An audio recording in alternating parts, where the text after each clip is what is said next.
Bonjour à toutes et tous.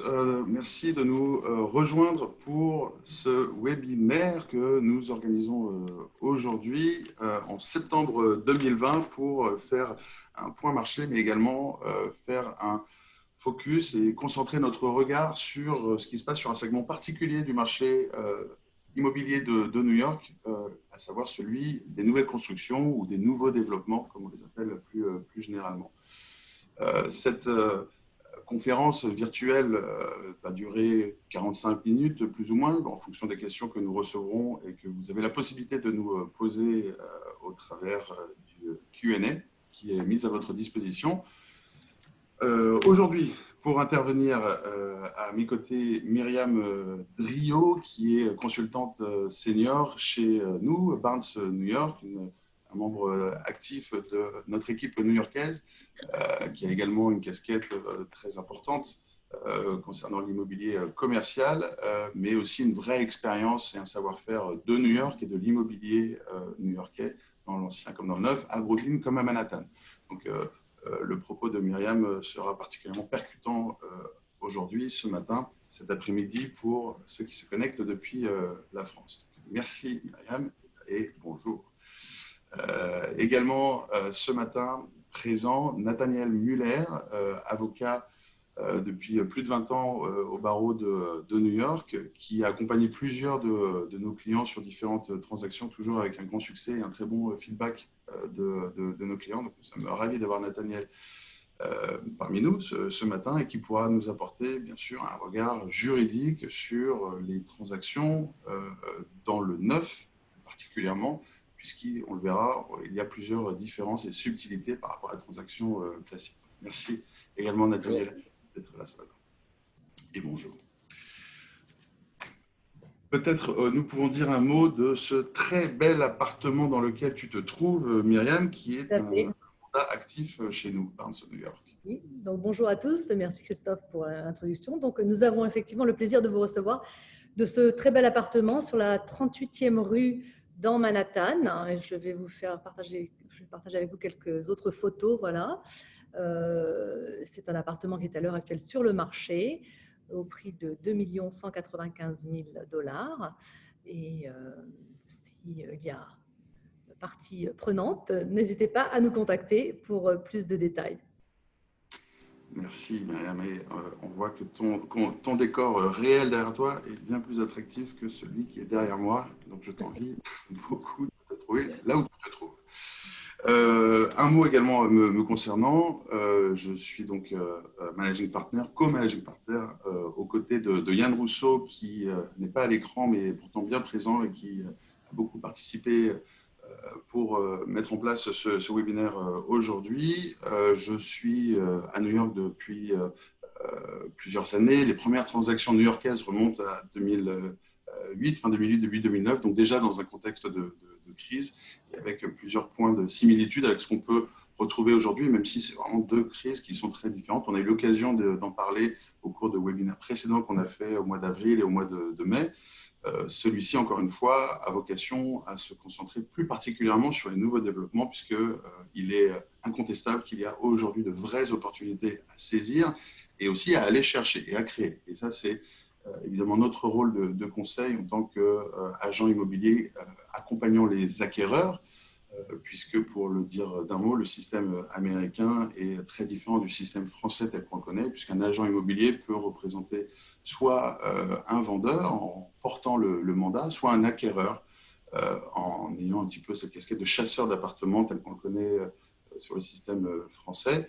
Et c'est vrai que depuis maintenant une douzaine d'années, nous avons accompagné de très nombreux acquéreurs internationaux, français, mais pas seulement, à venir concrétiser une transaction ou un projet immobilier ici à New York. Et nous les accompagnons d'autant plus dans la durée que nous avons un département de gestion locative qui est très important pour nous dans ce schéma-là, puisque ensuite nous nous occupons de toute la relation avec le locataire, avec l'immeuble, l'assurance, la comptabilité, les avocats et également. Donc, ce département de gestion locative est un maillon très important de la chaîne Total, puisque notre rôle est vraiment d'accompagner en amont et en aval de la transaction nos acquéreurs, investisseurs, qu'il y ait une logique locative ou pas derrière. Il peut y avoir un projet d'acquisition de pied-à-terre, de relocation, de venir s'installer aux États-Unis, de quelqu'un de résidence principale. Et à ce sujet, nous faisons également sommes également actifs sur le marché locatif. Donc, peut-être dire un mot justement de ce qui vient de se passer ces derniers mois. Le temps passe vite et c'est vrai que ce Covid, ce virus a eu un impact très fort comme partout sur la planète, mais pour conserver notre regard sur New York, quelques points ou quelques dates clés peut-être à garder en tête. Donc, le confinement a commencé une semaine après le confinement en France, donc autour du 20 mars, avec les bureaux, les restaurants, l'ensemble des lieux publics qui ont été fermés, et tout le monde invité à rester chez soi. Très rapidement, beaucoup de New-Yorkais, et principalement de ceux habitant à Manhattan, sont partis de la ville, comme on l'a vu d'ailleurs à Paris. Beaucoup de Parisiens sont partis aller vivre leur confinement dans leur résidence secondaire. On a vécu un peu la même chose ici à New York. Un chiffre a circulé qui est celui de 400 000 habitants de Manhattan qui sont sortis le temps du confinement de la ville de New York. On a parfois même utilisé le mot d'exode, peut-être avec excès, et 400 000 sur une population totale à Manhattan de 1,6 million. C'est vrai que ça rendait cette ville particulièrement calme, pour le dire ainsi, mais de toute façon, on restait confinés. Et ce qui est intéressant, c'est de noter que ce n'est pas parce qu'il y a eu cette réouverture, même limitée, qui a eu lieu fin juin, que ces 400 000 habitants de Manhattan qui étaient partis sont revenus. Et on arrivait aussi sur la période des vacances scolaires, donc juillet et août, donc revenir à Manhattan sur cette période-là est peut-être moins séduisant que de rester dans sa résidence secondaire aux alentours de New York, donc pour beaucoup dans les Hamptons, New Jersey, Connecticut, Massachusetts, pour une très grande majorité d'entre eux. Donc, à la réouverture de New York, nous n'avons pas assisté à un retour massif des habitants et donc d'une reprise de l'activité économique et donc immobilière. C'est resté un marché très calme tout au long de l'été, avec peut-être une différence notable qui est celui de l'inventaire, donc les biens disponibles mis à la vente ou à la location qui ont été plus importants semaine après semaine depuis fin juin, au point d'atteindre aujourd'hui, pour ce qui est de Manhattan, le nombre de 8700, c'est 8700 appartements et maisons à Manhattan qui sont mis en vente aujourd'hui, dans l'ancien comme dans le neuf, dans les condos comme dans les coops, comme dans les townhouses, 8700.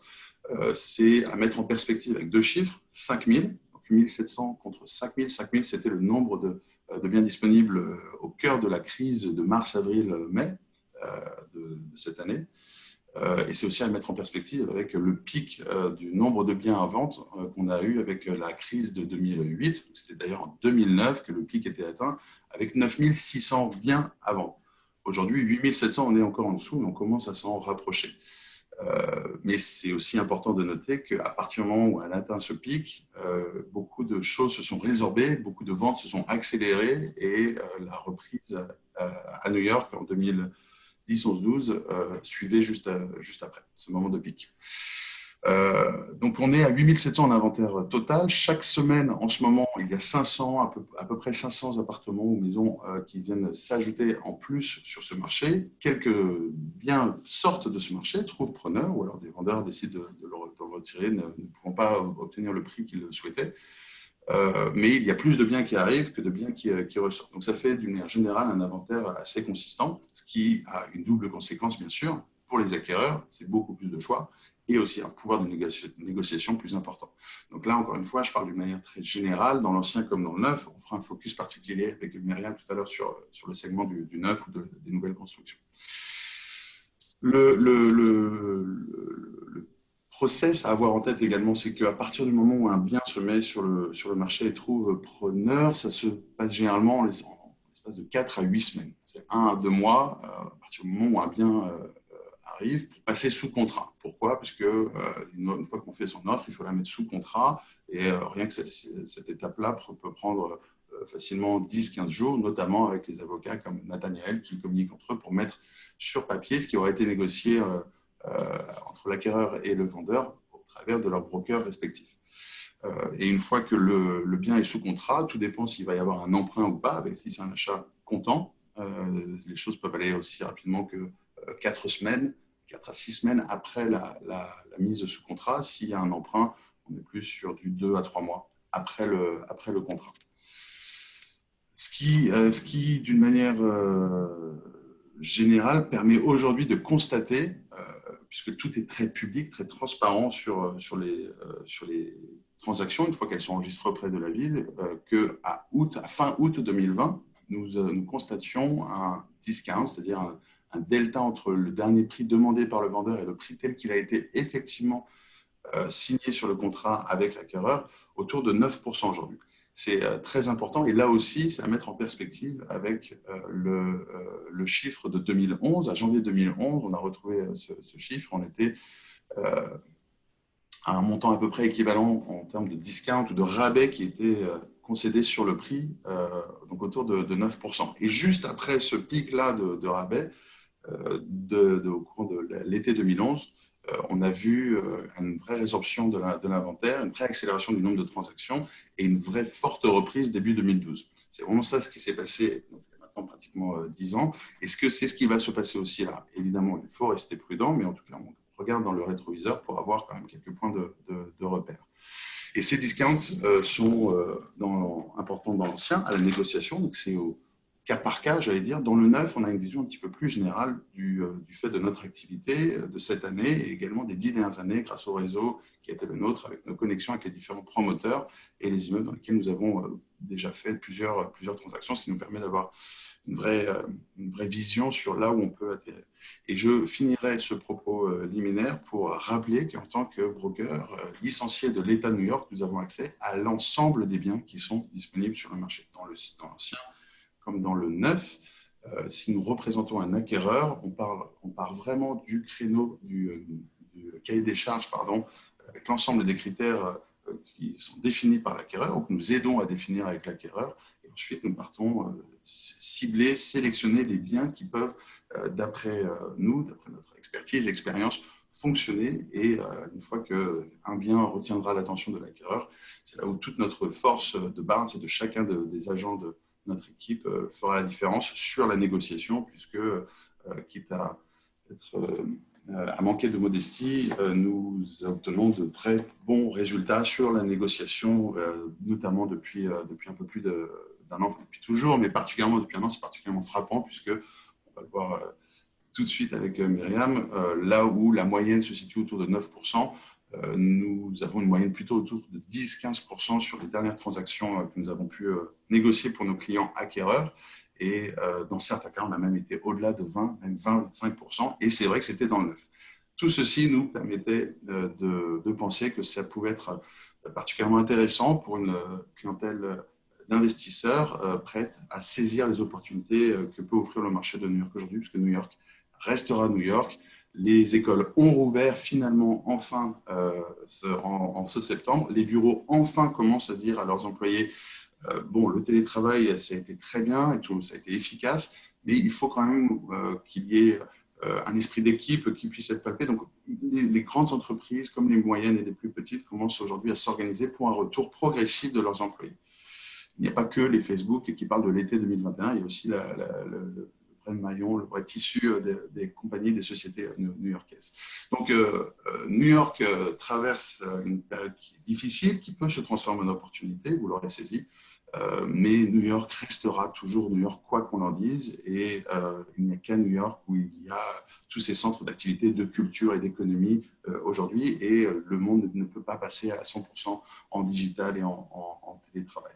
Et d'ailleurs, la vraie rentrée a vraiment commencé il y a 10 jours avec donc, le Labor Day, cette fête du travail qui généralement sonne la rentrée de début septembre ici aux États-Unis. Et on le constate aujourd'hui tous les jours en sortant dans la rue. Beaucoup de New-Yorkais sont revenus. On n'a pas de chiffres qui présentés ici, mais en tout cas, on n'est pas du tout dans la même situation du mois d'avril, du mois de juin ou du mois de juillet. Voilà, ces principaux éléments de contexte que je souhaitais rappeler ici. Et donc, avant de te transmettre la parole, Myriam, pour explorer donc, ce monde des nouveaux développements new-yorkais à ce jour. Merci Christophe. Oui, donc en effet, nous allons regarder les nouveaux programmes qui arrivent sur le marché, qui voient le jour, ou certains qui ont déjà vu le jour il y a quelque temps. Donc, pour commencer, la première question est pourquoi les programmes neufs, tout simplement. Sur un produit neuf, il est évident qu'il n'y a pas l'usure normale que vous trouverez sur une revente. Donc, quelque part, un investissement sur un programme neuf est gagnant-gagnant, non seulement pour vous en tant qu'investisseur, mais aussi pour le locataire qui va prendre possession d'un appartement qui n'a jamais été habité. Les standards de construction et de design ont bien sûr en plus évolué au fil des ans. Les nouveaux immeubles qui voient le jour et qui ont vu le jour ces dernières années se sont mis aux normes exigeantes de New York City, ainsi que bien sûr au goût du jour. On ajoute à cela des frais limités sur les 5 premières années. Il est bien évident qu'un immeuble neuf n'aura pas, probablement pas, à entreprendre de travaux extensifs du genre réparation de l'ascenseur, des parties communes, etc., qui sont souvent bien sûr des frais qui viendraient se greffer aux charges de l'acheteur. Donc, ça laisse quand même 5 bonnes années sans avoir à se soucier de dépenses impondérables. On ajoute à cela aussi un programme qui s'appelle le 421A, qui est en fait un programme d'abattement des taxes. C'est un programme qui était très populaire à New York ces dernières années. À l'heure actuelle, il y a un petit peu moins de développements qui en bénéficient, mais il y en a quand même encore certains, dont un que nous allons regarder aujourd'hui. Donc, cela permet essentiellement d'avoir des charges vraiment minimes sur son bien lorsqu'on l'acquérit. Myriam, si je peux simplement pour compléter ce que tu dis sur l'intérêt et l'avantage du 421A, donc, qui est un chiffre un peu barbare, puisque c'est un paragraphe du code des impôts new-yorkais, c'est vraiment un abattement de la taxe foncière. Et souvent on entend dire, mais il n'existe plus, ça fait des années que ce programme s'est éteint. C'est vrai et c'est faux. En fait, le programme tel qu'il existait jusqu'à il y a quelques années, effectivement, a éteint, mais le maire actuel lui a redonné vie avec une forme différente et plus fort encore qu'auparavant. Donc, les immeubles qui l'ont, souvent maintenant, avec cette nouvelle mouture, proposent des abattements qui peuvent aller jusqu'à 20 ans, voire 25 ans sur certains programmes, dont notamment un que nous présenterons tout à l'heure. Oui, tout à fait. Et en plus, cela s'ajoute à, disons, une marge de négociation que nous avons rarement vue. Comme disait Christophe, effectivement, nous, chez Barnes, nous en avons fait l'expérience avec nos clients. On a pu négocier sur certains prix jusqu'à 15-20% de réduction et quelquefois même plus. Donc, c'est quelque chose qui, bien sûr, ne s'appliquerait pas à un marché normal, disons, pré-Covid. Donc, il y a une fenêtre d'opportunité qui existe là, qui est à saisir pour tout investisseur qui serait intéressé à rentrer dans le marché new-yorkais à l'heure actuelle. Alors, pourquoi aujourd'hui? Eh bien, ça rejoint un petit peu ce que je disais justement, l'histoire bien sûr de ce Covid, cette pandémie qui a créé une fenêtre d'opportunité à saisir. Mais aussi de la part des développeurs, il y a quand même une pression de leur côté. Ils ont des échéances strictes, ils ont des prêts de construction avec des échéances à respecter. Donc, ils ont un inventaire à écouler. Et c'est là où l'opportunité se crée pour les acheteurs qui rentrent dans le marché à l'heure actuelle. Tous ces projets ont aussi des dates de livraison différentes. Comme je disais auparavant, il y en a qui sont déjà sur le marché. On peut acquérir et clore la transaction là tout de suite. Et il y en a d'autres qui sont en train de voir le jour avec une date de clôture soit pendant le premier trimestre ou deuxième trimestre, voire troisième trimestre en 2021. Ça donne une petite marge aussi à un acheteur pour que le marché locatif, qui est sous pas mal de pression à l'heure actuelle avec tout l'inventaire qui se trouve sur le marché, de pouvoir clore son achat et bénéficier d'un marché qui sera considérablement différent nous, en tout cas, on s'attend à ce que les choses évoluent dans le côté positif pour le marché locatif. Donc, si on clôture son achat dans le premier, deuxième trimestre 2021, cela permettra de ne pas trop avoir à attendre avant de pouvoir louer son appartement.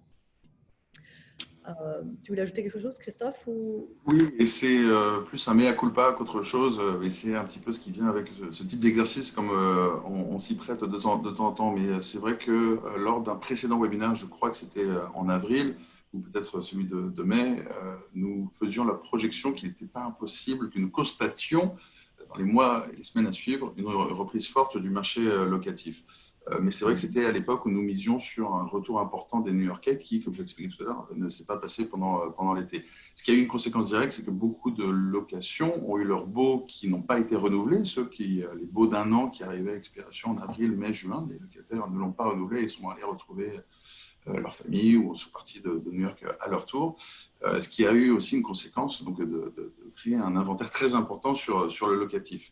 Les propriétaires n'aimant pas la vacance ont un petit peu créé ces compétitions entre propriétaires pour écouler ce stock. Et donc, si le loyer facial n'a pas, lui, fondamentalement baissé, en revanche, il y a une multiplication depuis quelques semaines des incentives ou des aides à l'engagement, comme on pourrait le dire en français, donc avec des mois offerts ou des frais d'agence offerts par le propriétaire, ce qui est traditionnellement, historiquement, rarement le cas.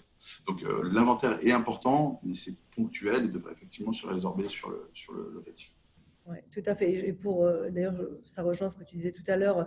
Traditionnellement, on s'attend aussi à un retour après Labor Day, la fête du travail, qui chez nous est toujours le premier lundi de septembre ici. En général, tout le monde retourne au travail après. Donc là, c'est un peu plus graduel, mais on sent qu'il y a quand même un renouveau de vie dans les rues de New York City. Donc là, je pense qu'on va en faire l'expérience pendant les mois qui viennent.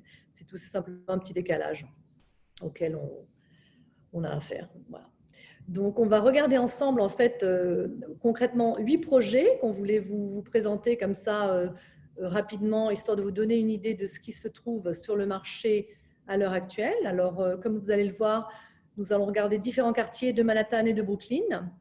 Et on a catégorisé ces projets dans 4 catégories: efficient, ambitieux, design et prestige.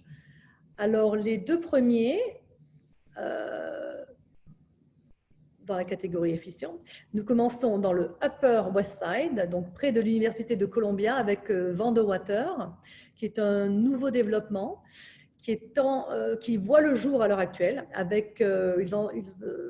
Ils pensent avoir des signatures de contrat vers décembre, janvier, donc décembre 2020, janvier 2021.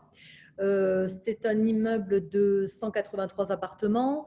Ça commence avec des studios, et vu qu'il y a bien sûr l'Université Columbia juste à côté, il y a aussi l'hôpital pas très loin, il y a donc une forte base une clientèle locative à saisir, et on pense que cet immeuble devrait avoir un succès certain. Le prix d'entrée est assez raisonnable pour Manhattan. Le prix d'entrée est de $900 000, donc 760 000 € pour un studio. Quelques photos de plus ici avec les prestations offertes qui sont très belles. C'est un immeuble qui a été construit, c'est une construction neuve. Voilà, ce n'était pas un immeuble qui a été rénové, mais une construction neuve. Voilà. L'autre projet dans la même catégorie, c'est Brooklyn Point, dans Brooklyn, le borough juste de l'autre côté de la East River. Là, c'est Downtown Brooklyn, un quartier dynamique, un quartier de bureaux, un quartier aussi à l'université Brooklyn Law. Il y a le tribunal, il y a des commerces, beaucoup de résidences. Donc, c'est un quartier aussi en croissance.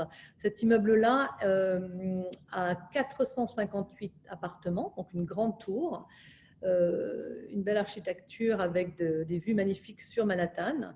Et celui-ci a la particularité de bénéficier du programme 421A dont nous parlions il y a quelques minutes, donc d'un abattement des taxes foncières. Voici quelques vues de l'intérieur. Ce développement est aussi un des projets de Extel, qui est un développeur très connu sur New York City. Ils ont fait énormément d'immeubles et vous le verrez dans quelques minutes, nous allons regarder un autre de leur développement. Donc, ils ont une expertise très pointue et ils ont aussi la particularité de souvent s'aventurer dans des quartiers auxquels d'autres développeurs n'auraient pas nécessairement pensé. Donc, ils sont souvent un petit peu en avant de la courbe. Alors sur ce projet, pardon de Oui, t'interrompre, mais pour compléter, c'est un projet que nous aimons beaucoup, dans lequel nous croyons beaucoup, et c'est renforcé par le fait que de nombreux clients, un nombre pas négligeable, a investi dans cet immeuble depuis 2 ans que les ventes étaient ouvertes, et les premiers closings sont en train d'avoir lieu, là, depuis quelques jours à peine. Et la livraison est à la hauteur des promesses qui ont été faites, donc, tel qu'on peut le voir ici sur ces quelques images. Et c'est le quartier de Downtown qui est en train d'avoir une vraie nouvelle vie. C'est la définition même de la gentrification d'un quartier avec beaucoup d'écoles, beaucoup d'entreprises et surtout une connexion avec Manhattan qui est très importante puisque je crois que c'est 14 lignes de métro au total qui sont à moins de 5-10 minutes à pied de cet immeuble. Et cet abattement, il est au total sur 25 ans, au total, mais c'est 20 années durant lesquelles vous payez 0 taxe foncière. C'est l'un des immeubles qui offre la plus efficace des tax abatements, comme on le dirait en anglais. Et donc, vous ne payez que vos charges. Et puisqu'on a réussi à négocier pour de nombreux clients dans cet immeuble, aujourd'hui, on est en vrai canal de communication directement avec le promoteur pour que nos futurs clients qui investiraient dans cet immeuble bénéficient de toute cette force et de toute cette inertie engagée avec les transactions précédentes. Donc ça veut dire que l'abattement, c'est donné déjà, c'est un acquis, permet de ne pas payer de taxes foncières, mais on peut aussi aller chercher sur une période plus ou moins longue des charges qui vont être exemptes durant 6 mois, 1 an, 1 an et demi, tout dépend des conditions de l'offre, mais également sur les autres aspects des closing costs, comme on va le voir juste après, pardon, je ne vais pas trop dire en avance, et également bien sûr sur le prix. Donc c'est un immeuble sur lequel on peut être très efficace d'un point de vue de la négociation. Tout à fait. Ensuite, nous retournons sur Manhattan, Midtown, dans ce qu'on appelle Hell's Kitchen, qui est sur la 45e à l'ouest. Midtown, traditionnellement un quartier plutôt de bureaux, mais qui en fait est devenu résidentiel au fil des ans. Et Bloom 45 est un nouveau développement avec 82 appartements, donc pas très grand, 7 étages, donc un peu plus bas, donc un joli petit immeuble qui offre une sélection de studios, one bedroom, 2 bedrooms, etc. Et prix d'entrée à 750 000 euros pour un studio à Manhattan, donc 630 000 euros, donc un prix relativement abordable par rapport à au prix d'un studio neuf sur New York City. Voici quelques photos de plus de l'immeuble, des parties communes, jardins, etc. et prestations. Ce qui est intéressant avec Hell's Kitchen, c'est vrai, c'est que c'est son emplacement. Le Hell's Kitchen est en fait coincé, n'a pas le choix que d'évoluer positivement, puisque c'est entre Hudson Yards, entre l'Upper West Side, entre le centre de Midtown, Chelsea au sud. Hell's Kitchen est cette dernière enclave qui attendait son tour pour pouvoir éclore. Et cet immeuble en est la parfaite illustration. Exactement. Ensuite, nous passons dans un autre quartier dans la catégorie ambitieux, c'est One Manhattan Square, qui se trouve dans le Lower East Side, qui est aussi un quartier qui est en plein développement. Et c'est un immeuble créé de nouveau par Extel, donc les mêmes développeurs qui ont fait Brooklyn Point, qu'on a vu il y a 2 minutes. Et donc, c'est un quartier, pareil, où beaucoup de développeurs ne s'étaient pas vraiment attardés auparavant. Et là, Extel a misé fort avec une grande tour de 80 étages et 787 appartements. Donc là, le prix d'entrée pour un one bedroom, c'est 1 225 000 $, donc à peu près 1 30 000 en euros. Et livraison, là maintenant à l'heure actuelle, puisque ça avait déjà commencé l'année dernière en 2019. Donc là, les contrats et closing ont lieu dès aujourd'hui. C'est un des immeubles, si ce n'est l'immeuble qui offre le plus d'amenities au sein même d'un immeuble. C'est presque un village à l'intérieur d'un immeuble, puisqu'on parle de 10 000 mètres carrés de parties communes de luxe, comme je le montre ici. Voilà, comme vous voyez les photos, il y a même une salle de cinéma, piscine, cours de basket, etc. Ensuite, nous retournons à l'ouest de Manhattan, dans Chelsea, avec Lantern House, qui est un petit immeuble de 21 étages avec une architecture très intéressante, créée par Thomas Heatherwick, qui est un architecte anglais, qui a aussi fait un des développements au Hudson. La structure, vous avez dû voir en photo, que tout le monde a photographié, qui ressemble un petit peu à une ruche. Donc, il crée la Lantern House, où les appartements, il y aura 181 appartements.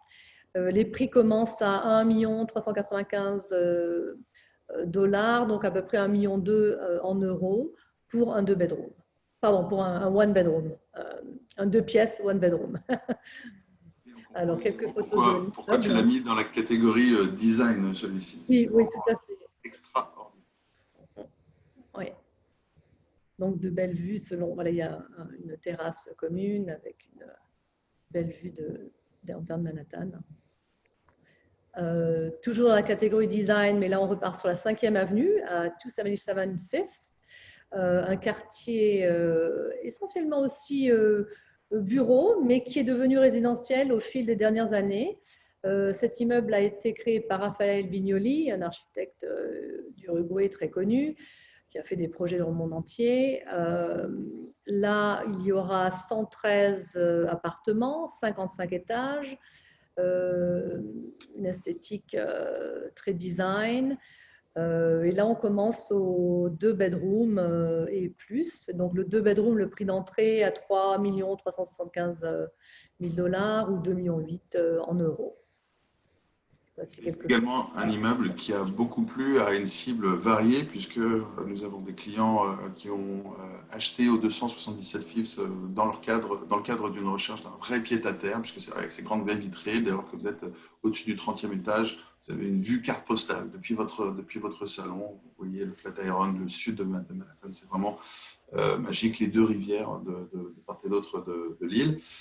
Ça convient également à des personnes qui souhaitent faire du locatif, du fait de son emplacement très central, et également pour des personnes qui souhaitent simplement habiter dans un immeuble moderne avec toutes ses prestations et la qualité de ses finitions, parce que c'est vrai que le promoteur Lendlease a participé au 432 Park Avenue, donc il a aussi une réputation excellente d'un point de vue de la construction et au rendez-vous quant à la livraison.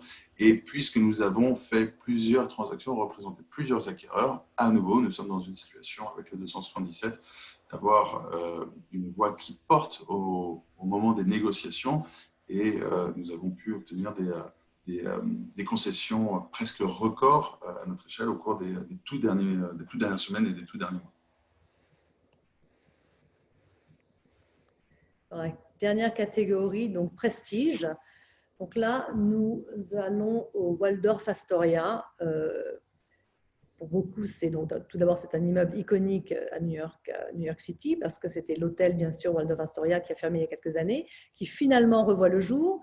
On attend ça impatiemment depuis des années. Donc, il revoit le jour sous la forme de hôtel et résidence. Donc, il y aura 375 appartements sur 43 étages qui bénéficieront bien sûr des prestations de l'hôtel. Et là, les offres commencent au studio et vont jusqu'aux 3-4 bedrooms avec un prix d'entrée à 1 740 000 pour un studio. Alors voici quelques photos de l'hôtel. C'est un produit magnifique, de prestige et d'histoire qu'il y a derrière ce mur. Et c'est un petit peu une transformation similaire à ce qu'avait fait à l'époque, donc en 2007-2008, le Plaza, qui était cet hôtel prestigieux qui a mis une partie de ses murs, l'a converti en résidentiel, en condominium. Et c'est ce que fait aujourd'hui le Waldorf, et probablement avec le même succès que ce qui avait été à l'époque fait pour le Plaza. Et les intérieurs sont créés par Jean-Louis Degnaud, d'ailleurs, l'intérieur des appartements, donc un architecte, enfin, décorateur d'intérieur français. Et le dernier, dans la catégorie prestige aussi, ce sont les résidences Aman, qui seront dans le Crown Building, qui est un autre immeuble iconique par son architecture dans Manhattan. Pour ceux qui connaissent bien, c'est en haut de la 5e avenue, juste en face de Bergdorf Goodman. Là, une fois de plus, les appartements bénéficient des prestations de l'hôtel.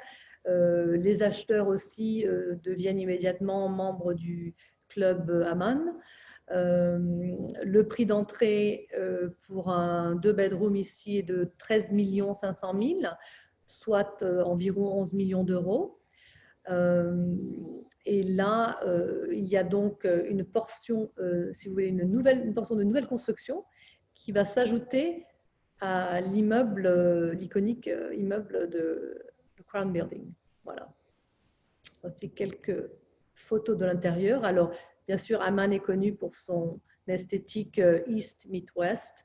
Donc, on voit cela reflété dans les différents salons, restaurants, terrasses, prestations donc communes dont bénéficient les acheteurs. Voilà.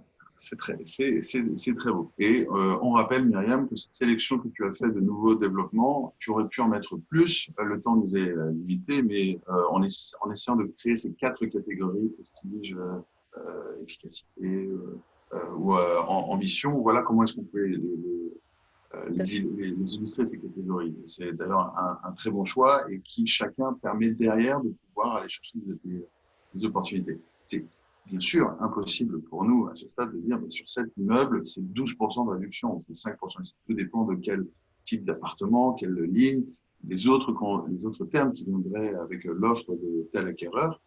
Mais ce qui est certain, c'est que ce sont des produits dans lesquels nous croyons, pour différentes raisons selon les produits, pour lesquels nous avons bataillé ou nous bataillerons pour obtenir les meilleurs termes possibles lors d'une transaction à venir. Et j'ajoute peut-être aussi, Myriam, que tu as participé aussi à des bulk deals où un acquéreur peut acheter pas une, mais 5, 10, 15, 20 unités. Et dans une période comme celle que nous connaissons aujourd'hui, c'est particulièrement intéressant d'avoir ce type de conversation. Donc, c'est d'autres montants, bien sûr, mais avec des rabais aussi, proportionnellement importants que l'offre va être importante, ou la demande d'unités, le nombre d'unités va être important. Et ça, Myriam, tu as déjà piloté ce type de discussion très récemment, d'ailleurs, sans pouvoir en dire plus. Absolument. Donc, très intéressant. Tout à fait. Entendu. Myriam, de toute façon, tu restes avec nous, bien sûr, pour pouvoir intervenir, ça reste conversationnel entre nous, le temps que Nathaniel nous retrouve pour aborder les aspects juridiques liés à une acquisition à New York dans les nouveaux développements. C'est toujours bon de rappeler le rôle très important de l'avocat pendant que vous voyez les coordonnées de notre bureau, d'ailleurs, au passage. Le rôle de l'avocat est fondamental à New York, bien plus que dans la plupart des autres États aux États-Unis, et presque cette casquette de notaire à la française, mais bien plus, en fait. Bonjour. Oui, notaire, parce qu'effectivement, il n'y a pas de notaire aux États-Unis. Ce sont les avocats qui s'occupent des transactions. Et je vais me focaliser sur 2 points importants parce que je pense que ce qui est vraiment essentiel, c'est de ne pas calquer les transactions qui sont spécifiques aux Américains par rapport aux transactions qui sont spécifiques à des non-Américains. Et il y a des différences énormes au niveau de la fiscalité et des régimes juridiques. Et ce sont sur ces 2 points-là que nous intervenons de manière répétée. Nous faisons ça depuis une vingtaine d'années à New York. Nous avons j'ai moi-même suivi une formation en France, je suis français, comme mon nom l'indique. Et je suis devenu avocat ici il y a plus de 20 ans, et donc avec une grande spécialité dans l'immobilier, le droit des affaires et des sociétés. Alors, ça m'amène à focaliser sur 2 points. Le premier point, c'est un concept qui est étranger à ce qu'on a l'habitude en France, c'est le concept de la FIRPTA. Alors, qu'est-ce que c'est la FIRPTA? C'est-à-dire on parle là maintenant d'acquisition, mais en fait, l'approche de l'avocat devrait être focalisée sur la revente. Parce qu'au moment de la revente, c'est là qu'on retrouve des soucis selon la façon dont ça a été acquis. La FIRPTA, c'est une retenue à la source obligatoire de 15% du prix de vente. J'ai bien dit du prix de vente et pas de la plus-value, qui est prélevé par l'avocat de l'acheteur et qui a l'obligation de le remettre à l'IRS, donc au fisc américain. Et ces 15% sont ensuite retenus par l'IRS le temps de déterminer quelle est la taxe sur la plus-value qui est due. Et actuellement, il leur faut à peu près 2 ans pour faire cette détermination. Donc pendant 2 ans, vous vous retrouvez privé de 15% du prix de vente. Alors ça, c'est les mauvaises nouvelles. La bonne nouvelle, c'est qu'il y a des moyens de l'éviter. On peut éviter totalement la FIRPTA en faisant des montages intéressants au moment de l'acquisition, en particulier avec certaines sociétés, pas toutes les sociétés. Mais certaines sociétés permettent donc d'éviter totalement la FIRPTA et de se retrouver avec 0% de retenue à la source plutôt que 15% du prix de vente. Ça ne veut pas dire qu'il n'y aura pas de droit à payer sur une plus-value, etc. Mais c'est dans un deuxième temps lorsqu'on fait sa déclaration d'impôt et pas au moment de la vente. Et ça, c'est intéressant aussi pour les gens qui font ce qui s'appelle un 1031 exchange, c'est-à-dire qui vont vouloir différer le paiement de la taxe sur la plus-value.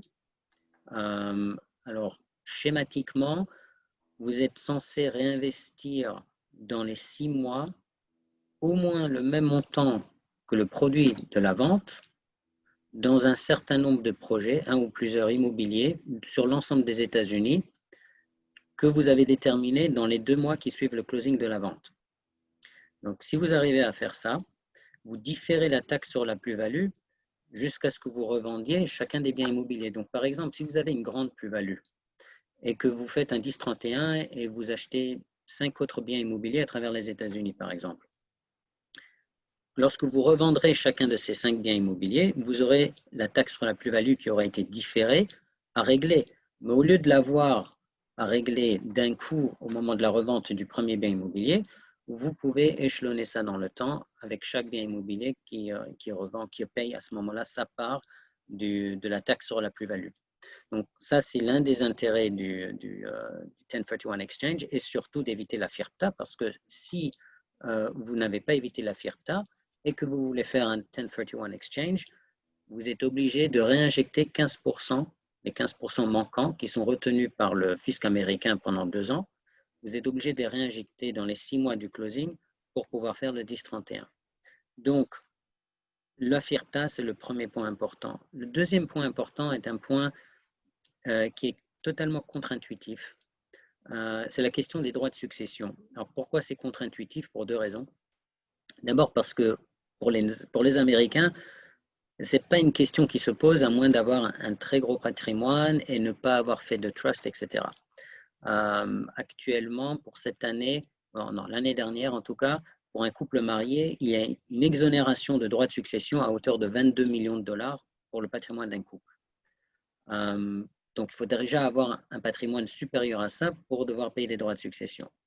Donc déjà là, c'est contre-intuitif. En plus, quand vous êtes américain, vous pouvez faire des trusts. Pour ceux qui ne sont pas américains, les trusts n'ont pas le même effet. C'est beaucoup plus complexe et il y a des fiscalités qui entrent en ligne de compte, contrairement donc au régime des Américains. La deuxième raison pour laquelle c'est contre-intuitif, c'est parce que les règles de droit de succession s'appliquent également aux couples mariés, entre époux.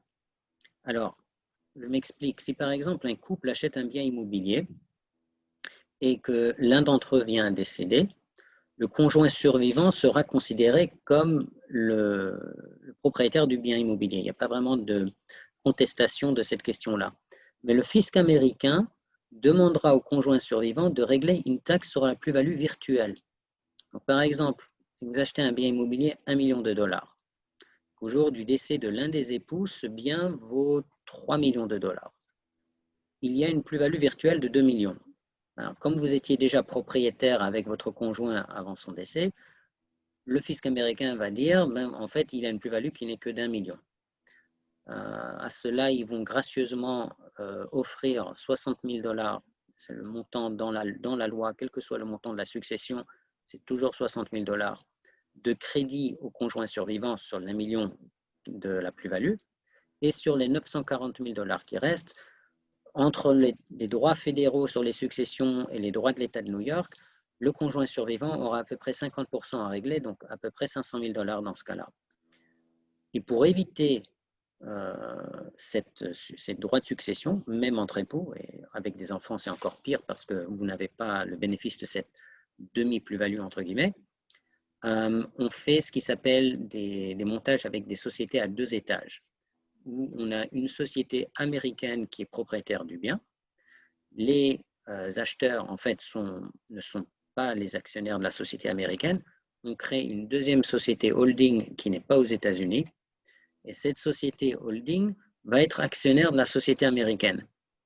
Alors, les actionnaires de la société holding qui n'est pas aux États-Unis sont bien sûr les dirigeants, s'ils le veulent, de la société américaine, mais, et c'est ça la clé, ils n'en sont pas les actionnaires. Or, du moment qu'ils n'en sont pas les actionnaires de la société américaine, le fisc américain considère qu'il n'y a pas une succession qui est ouverte.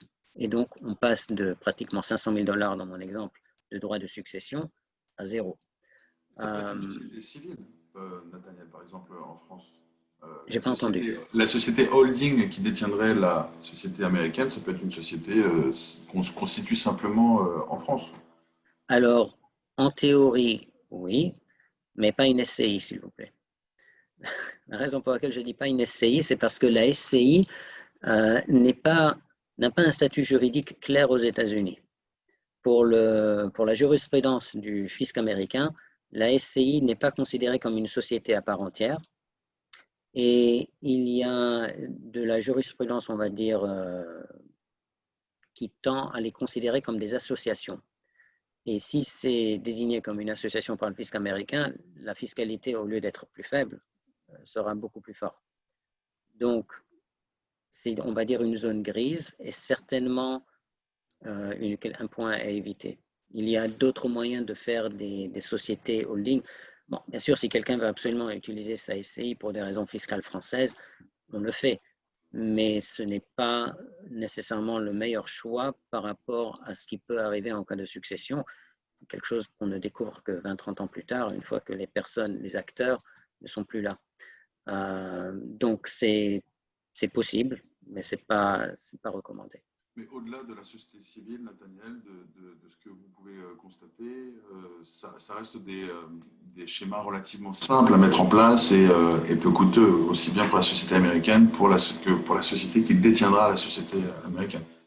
Alors, pour la société américaine, créer une société aux États-Unis n'a effectivement rien à voir avec créer une société en France. En ce qui concerne le temps, on parle de 24-48 heures pour créer une société. Le temps d'obtenir tous les papiers et ce qu'on appellerait en France le numéro sirène, qu'on appelle ici le EIN, il faut compter plus ou moins 15 jours, peut-être 3 semaines, mais pas plus. Et donc ça, c'est pour la société américaine et c'est relativement peu coûteux. En revanche, si vous allez faire une société holding, ça va dépendre où est-ce que vous allez la créer, quel genre de structure on va créer.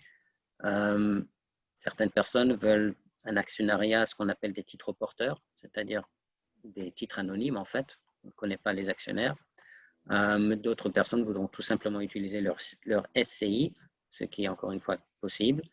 Et donc, le coût va varier sur la holding. Mais sur la société américaine, en 24-48 heures, oui, c'est mis en place.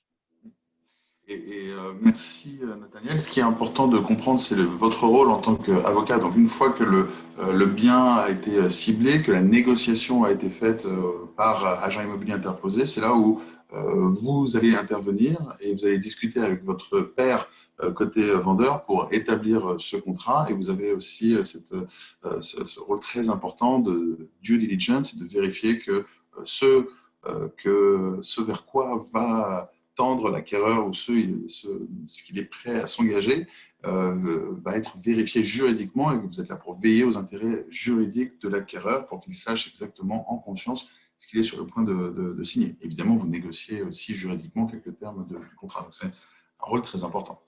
Alors, effectivement, le thème du jour, ce sont les nouvelles constructions. Les nouvelles constructions ont plusieurs aspects, on va dire, spécifiques. Le premier d'entre eux, c'est que selon le projet, on peut être proche ou moins proche de la possibilité de faire un closing.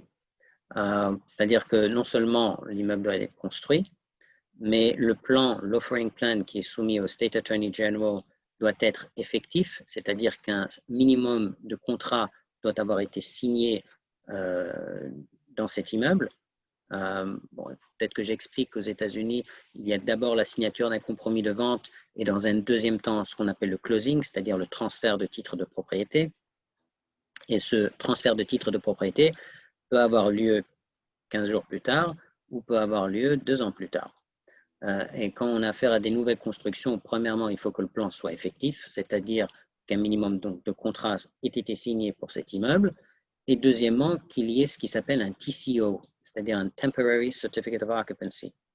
Et le TCO, qui est en fait un certificat d'occupation des sols temporaires, est le déclic qui permet d'engager les closings.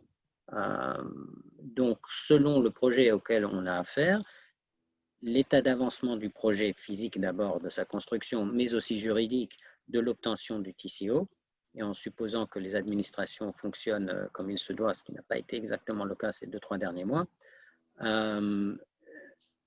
on peut à ce moment-là envisager des closings plus ou moins rapidement. Alors, au moment de la signature du compromis de vente, il y a un acompte qui est réglé par l'acheteur, entre 5 et 20% selon les immeubles.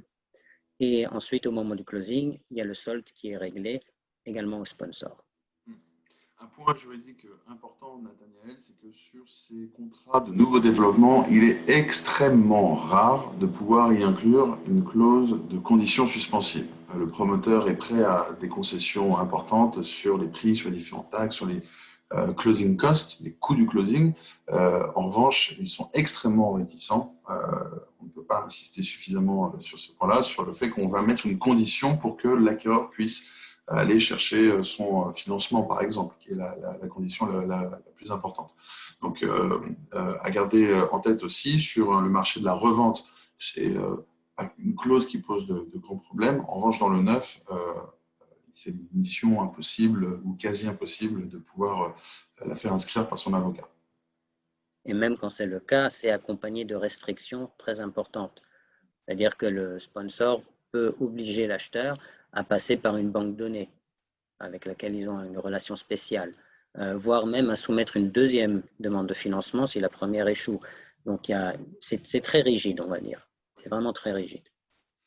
Je voulais également, en dernier point, Nathaniel, revenir un peu plus sur les closing costs. Alors, le temps file à une vitesse folle, mais lorsque l'on achète un bien, donc il y a des frais de closing ou les closing costs qu'on évoque depuis tout à l'heure de loin, pour les regarder d'un petit peu plus près.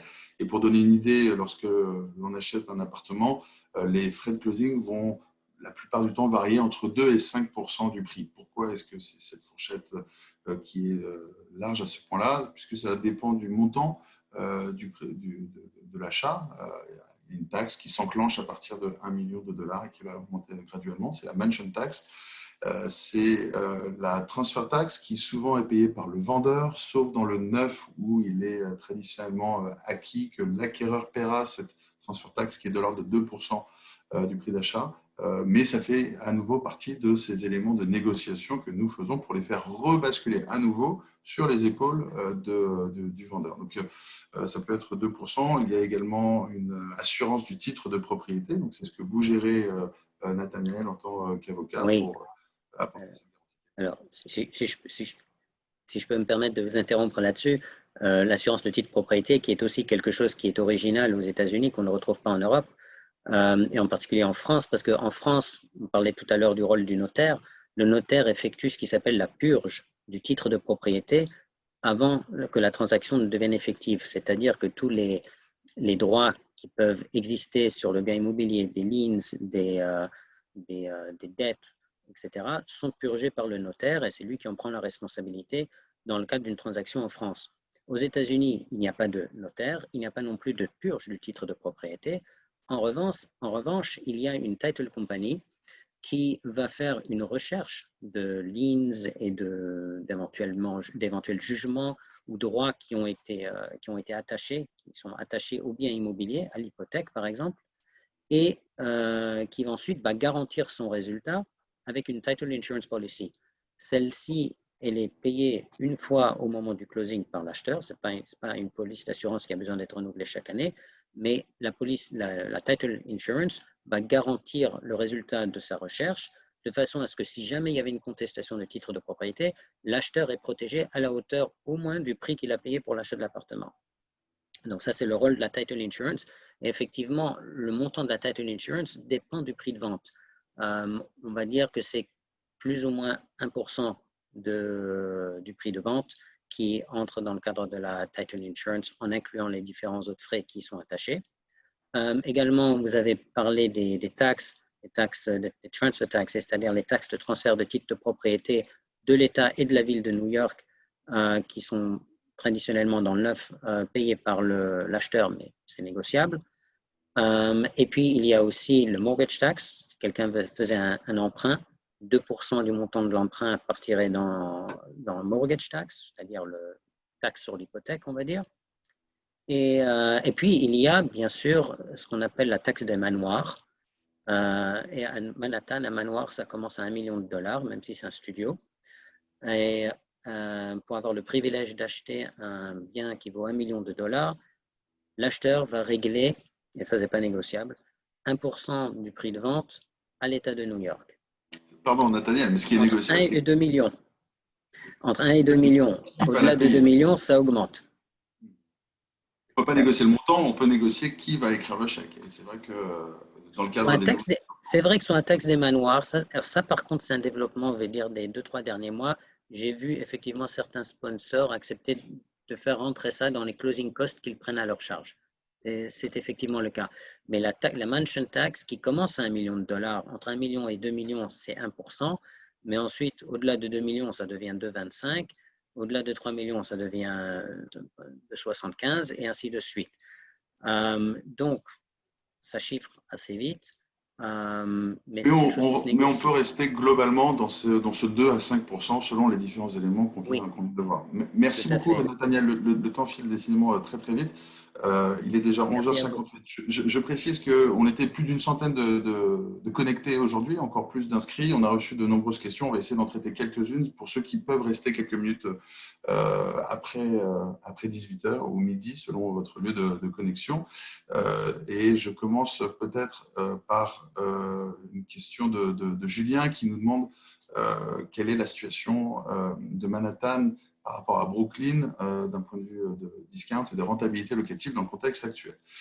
C'est évidemment une très très bonne question à laquelle on ne peut pas apporter de réponse générale, mais replacer les choses dans le contexte, à savoir que Brooklyn a vécu un vrai essor. Et quand on parle de Brooklyn, c'est la partie plutôt ouest de Brooklyn, parce que Brooklyn est une surface géographique très très grande, et l'est de Brooklyn n'a absolument rien à voir avec l'ouest de Brooklyn. L'ouest qui est la partie la plus proche de Manhattan et qui a bénéficié de l'ensoleillement de Manhattan, si on peut dire, depuis 10-15 ans à peu près, notamment avec des quartiers comme Park Slope, mais avant cela Williamsburg, qui est probablement le plus connu outre-Atlantique. Beaucoup de constructions au début des années 2000 ont bénéficié de cet abattement qu'on a évoqué tout à l'heure avec Myriam, du 421A, et certaines constructions, comme le Brooklyn Point, qu'on a également vu avec Myriam tout à l'heure, a ce 421A. Donc cette rentabilité, elle est renforcée par le fait que vous ne payez pas ou peu de taxes foncières. D'une manière plus générale à Manhattan, les prix ont augmenté plus rapidement, plus haut qu'à Brooklyn. Donc la correction des prix est plus importante, d'une manière générale, j'insiste, à Manhattan qu'à Brooklyn. D'un point de vue sur le marché locatif, ce que l'on constate actuellement, c'est que les loyers se sont un peu érodés avec ces concessions, comme on l'évoquait, de l'ordre de 10%. Si vous faites une négociation de 15-20% et que vous devez concéder sur le loyer de 10%, vous voyez quand même que votre rentabilité sera meilleure aujourd'hui que ce qu'elle a pu être il y a 6 mois ou il y a 1 an, par cet effet mathématique relativement simple. Mais c'est vrai que c'est au cas par cas. Il faut savoir à Brooklyn de quel quartier de Brooklyn on parle et quel type de bien à Brooklyn. À nos yeux, à ce jour, Brooklyn Point fait partie des favoris d'un point de vue investissement, puisque vous avez non seulement un abattement, mais qui est très fort, 100%, sur une très longue durée, 20 ans.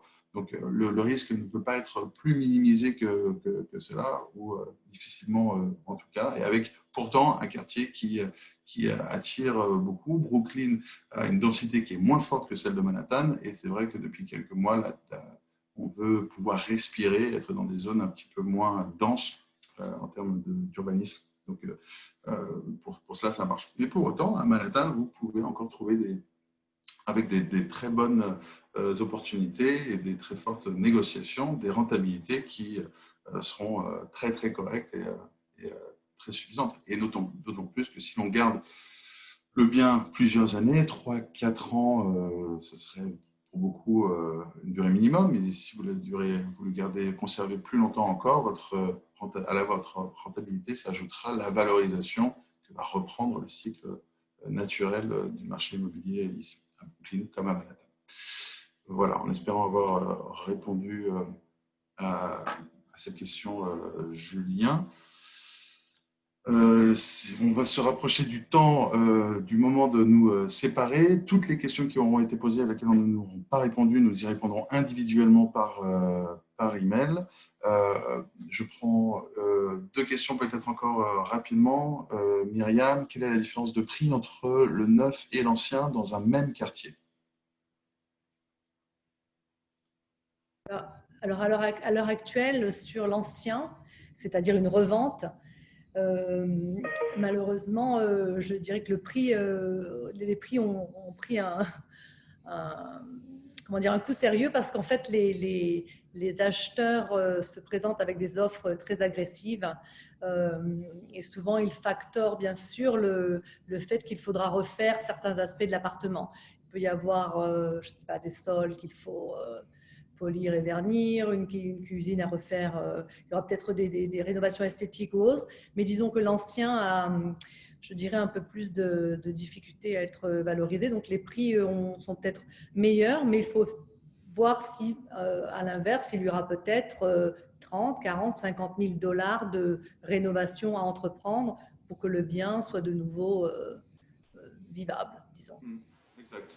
Je rajouterais aussi qu'on a tendance à dire que dans un même quartier, une adresse équivalente, le neuf est souvent 15-20% au-dessus de l'ancien. Et c'est ce qu'on constate aujourd'hui, qu'il est possible dans certains cas de pouvoir négocier avec des bons brokers comme l'équipe de Barnes New York.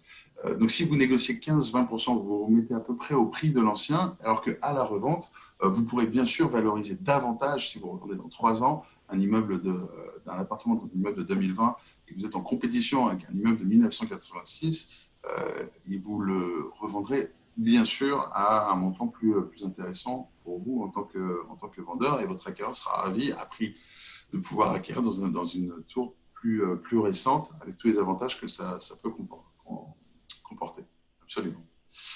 Autre question, Nathaniel, c'est davantage pour vous que nous venons de recevoir. Je commence donc par la fin. Comment se calcule l'impôt sur la plus-value? En étant relativement simple, court et pédagogique, s'il vous plaît. Je vais être très simple et très court. La première chose, c'est que ça dépend comment vous avez acheté là aussi. Est-ce que vous avez acheté en nom propre? Est-ce que vous avez acheté en société? Et si vous avez acheté en société, quel type de société?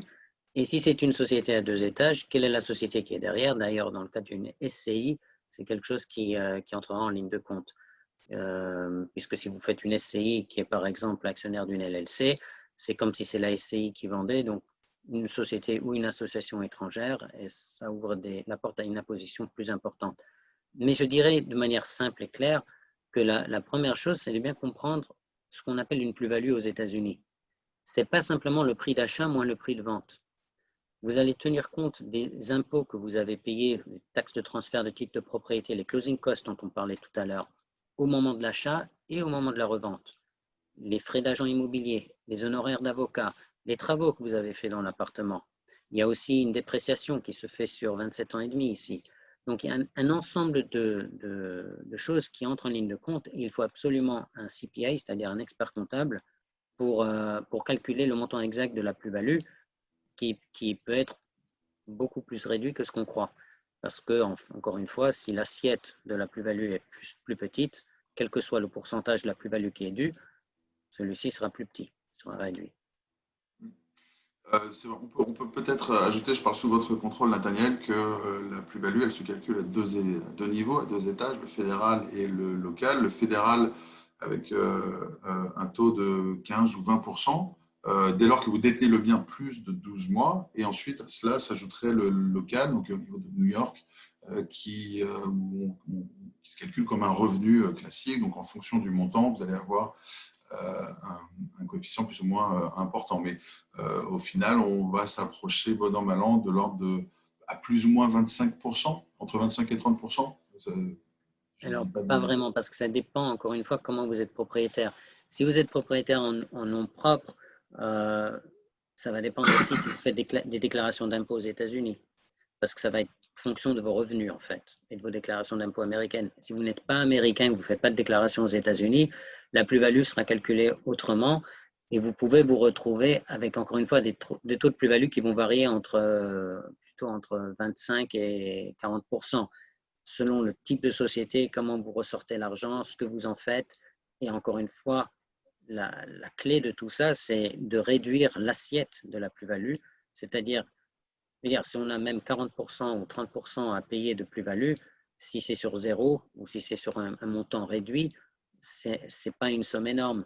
Ce n'est pas le prix d'achat moins le prix de vente. Et je pense que s'il y a un élément à retenir ici, c'est que le calcul justement de la plus-value n'est pas simple et n'est pas quelque chose qui peut se faire en 2 minutes en prenant le prix d'achat moins le prix de vente. Il y a beaucoup d'autres éléments qui entrent en ligne de compte et il faut absolument un CPA pour ça. Et un avocat en amont pour la bonne structuration au moment de l'achat. Là aussi, c'est ça le deuxième point effectivement qu'il faut retenir, c'est que c'est beaucoup plus dur de changer les choses par la suite. Si on veut changer les choses par la suite, il faut se donner à peu près 1 an ou 2 avant de vendre pour pouvoir mettre les choses à l'endroit et ne pas être ouvert à des problèmes. Mais c'est beaucoup plus intelligent de monter les choses à l'endroit dès le début et avec une perspective sur les objectifs que chacun a à moyen terme, voire même à long terme des fois. Absolument. Eh bien, nous arrivons à l'heure de la fin. Merci beaucoup, Nathaniel. Merci, Myriam, pour vos éclairages et les témoignages donc, sur ce marché aujourd'hui, avec ce focus sur le nouveau développement. Nous avons essayé d'être le plus clair possible. Je remercie bien sûr à nouveau encore mon associé Yann Rousseau pour sa contribution très importante pour ce webinaire, pour celui d'aujourd'hui, mais également celui des jours à venir, puisque nous organisons un webinaire similaire en anglais, en portugais et également, Myriam, en russe. En russe, absolument, dans les jours à venir pour essayer de